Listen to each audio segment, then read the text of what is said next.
Hey guys, it's Ellie, and I'm really pleased to have alongside me here today David Tan, a former top England player, played professionally in Holland and was an English closed quarter-finalist back in the day with the legends of such as Desmond Douglas. So really honoured to have him here today alongside me, and he actually really inspired me on my younger days when I was just coming into coaching, and he almost played a bit of reverse psychology with me, saying, "Oh, who are you? You know, no big deal of a coach." And I said, "I'm going to be the best coach," and he really pushed me. And I coached his son as well, who became England #2 under 15. So all really great stuff there, and I'm really excited to have him here with us today. He's going to be showing us how to play and use the penholder grip. Yes. So I'm honoured to be asked by Ellie, top England coach, to be part of this video, and I hope you'll be able to learn something new or something to give you an advantage for the game. Okay, David, I mean, being a penholder and being a shakehand is completely different. Can you maybe describe to us what the difference is and how did you get into it, really? Yeah. Okay, so many years ago, as you can see from my bat, there is a top part. Yeah, unlike the European bat, it's just completely smooth down here and it's short. This is the original Japanese style where they can hold the cork with the finger. And how the Japanese used to play is to have 3 fingers at the back, straight, whereby they can get in with a big forehand topspin. So the old Japanese way is to get in and that's it, but they didn't have a backhand at all. So the backhand was at a disadvantage because they couldn't get their arms back up there. Whereas the Chinese bat, they hold it with their fingers like this, so they can hit down and they can block as well with that backhand. They can punch down from it. Obviously nowadays, the Chinese penholders can now do a reverse backhand topspin, which makes life a lot easier, and they don't have to keep running around and smashing all the time. So now they've got the advantage rather than the European players. Yeah. Whereas for me, I don't use it particularly because I've never tried, because I was fast enough to get around, but obviously as you get older you don't. So the legs goes, but the mind thinks you can do it, but you can't, all right? So, you know, if your guys are older and you think you're still fitter, you're not going to get around, so you have to change your grip somewhere. So the way I'm changing my style is to use long pinballs in the backhand, mix the game up and come in and smash, because you know, I'm still quick enough to get around when the ball's slower.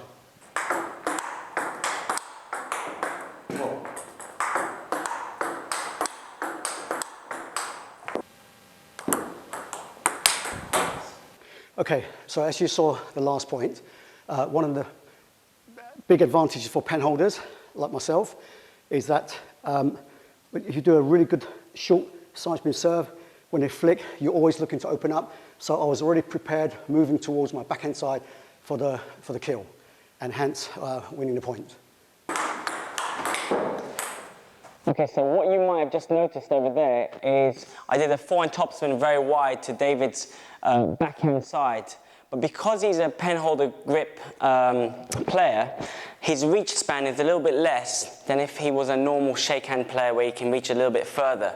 So I managed to expose a weakness of a penholder's game over there. Okay, David, so obviously you were playing your forehand topspins there. For shakehand players such as myself, I find that technically speaking, most shakehand players have kind of similar technique. Is there a difference between a penhold and a shakehand technically with the forehand topspin? I mean, quite a lot of difference. With a penhold, on a drive, they tend to want to stay a bit closer to the table, and then take the ball early for the drive. And usually the case that they will take the ball on the top 75 degree of it to drive it over. So I guess, and it's a shorter drive, shorter movements on the arm and the body. Obviously the legs comes in for the power, so it's a quick shot. I see. Okay, so technically it's kind of the same, but you're shortening it and then you're lengthening it when you're doing the topspins. Correct. Am I getting that right? Correct. Okay, lovely. Okay, well, there you go. So try and be aware if you are a penhold player, that when you're close to the table, you're looking for a shorter stroke, and then when you get back, you're looking to generate lots of power and energy from the legs, big swing, and then you can get lots of power, which is really what you want to do, because otherwise, if you don't, you may be exposed on your backhand side. So you want to really put your opponent under pressure with that big forehand topspin. So David, I mean, this is clearly different technically. So can you give us a little bit of insight as to what are the differences and what do you need to do precisely to play the backhand? Is it an advantage? Is it a disadvantage?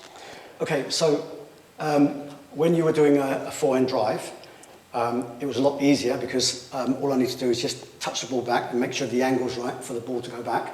So that's quite easy for penholders because we can change the angle, we can punch, yeah, if it's a drive. But when it's a topspin, then obviously we have to change the angle a bit more because then I have to then come on top of it, yeah. So the angle has to come a lot more closed. A lot more closed, yeah, and then to punch down a bit more as well.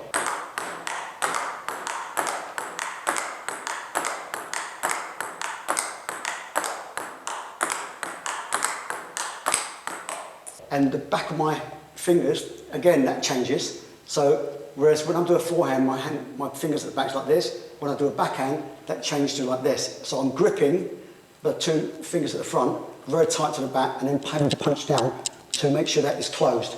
So the angle would push the ball down. So the grip change allows you to get a greater angle on the angle. Absolutely. On the bat. Yeah. Okay. Right, that makes a lot of sense. I think some players may think that they keep the same grip the whole time, and then their angle then is reduced, which means if they're playing someone with a lot more topspin, they can't control that. So a little tip there for you is to change the grip, which will allow you to change the angle of the bat. Yeah, that's you'll great. find that some of the older generations don't change the grip and they hold it Yes. like this. So if you see a player who doesn't change the grip like this, they can't get down to the block. So all you have to do is just spin it up and they can't get down, they'll block it and it'll pop up and you'll smash it. That makes a lot of sense, David, in terms of the angle when changing the grip. So I really appreciate that. Thank you. And I think it's really important here that you guys understand that it's not just the basic stuff that we just showed you. We're going to try and move on and give you a lot more in-depth detail on the next video with David. And we're going to give you precise tips to help you with your penhold grip, with the serves, and with the technicalities that you need to upscale your game with the backhand and the forehand topspin and so on. So keep an eye out for the next video, and we'll see you then.